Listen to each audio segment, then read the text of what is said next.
নমস্কার, আমি বিশ্বজিৎ। আজ নতুন একটি বিষয় নিয়ে আলোচনা করি। গাছ আমরা বাড়ির কোথায় লাগাবো? আমরা অনেকেই ইনডোর প্লান্ট বা আউটডোর প্লান্ট বাড়িতে লাগাই বাড়ির সৌন্দর্য বৃদ্ধি করার জন্য। কিন্তু ভেবে দেখুন, এই সৌন্দর্য বৃদ্ধির সঙ্গে সঙ্গে যদি আর্থিক বা পারিবারিক কিছু উন্নতি আনা যায় এই গাছের মাধ্যমে, তাহলে বেশ হয়। সেক্ষেত্রে আমরা বাড়ির মধ্যেকার যে গাছগুলো লাগাবো, অর্থাৎ ইনডোর প্লান্ট, সেগুলো আমরা উত্তর দিকে লাগাতে পারি।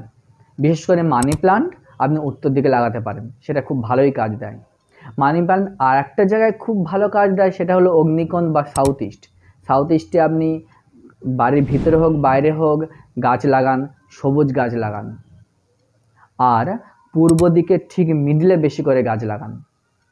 গাছ খুব ভালো কাজ করে ঈশান কোণে, আর আরও ভালো কাজ করে সেটা হলো একদম পূর্ব দিক আর ঈশান কোণের ঠিক মাঝখানে হ্যাপিনেসের কোণ থাকে। এখানে যদি বাড়ির ভিতরে বা বাইরে গাছ লাগাতে পারেন, বা এখানে বাড়ির বাইরে ছোট বাগান করে যদি আপনি গাছ লাগাতে পারেন, তাহলে দেখবেন আপনার বাড়িতে শান্তি আনন্দ খুব ভালোভাবে বজায় থাকবে। এছাড়াও গাছ লাগাবেন না কোথায় না, আপনি ভুল করেও সবুজ গাছ দক্ষিণ পশ্চিম কোণে অর্থাৎ নৈঋত কোণে গাছ লাগাবেন না। গাছ লাগালে নৈঋত কোণে যে ক্ষতি হয় তা না, কিন্তু নৈঋত কোণে সবুজ রং বা সবুজ রঙের গাছ আসলে অত্যন্ত ক্ষতি হয়। বিশেষ করে সম্পর্কগুলো যেন ভেঙে যায়, বাড়িতে একের পর এক ঝামেলার সৃষ্টি হয় এবং জীবনের স্টেবিলিটি হারিয়ে যায়।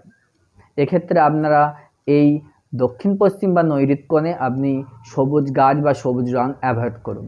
এখানে আপনি রবার গাছ লাগাতে পারেন, যেটা অবশ্য সবুজ নয়।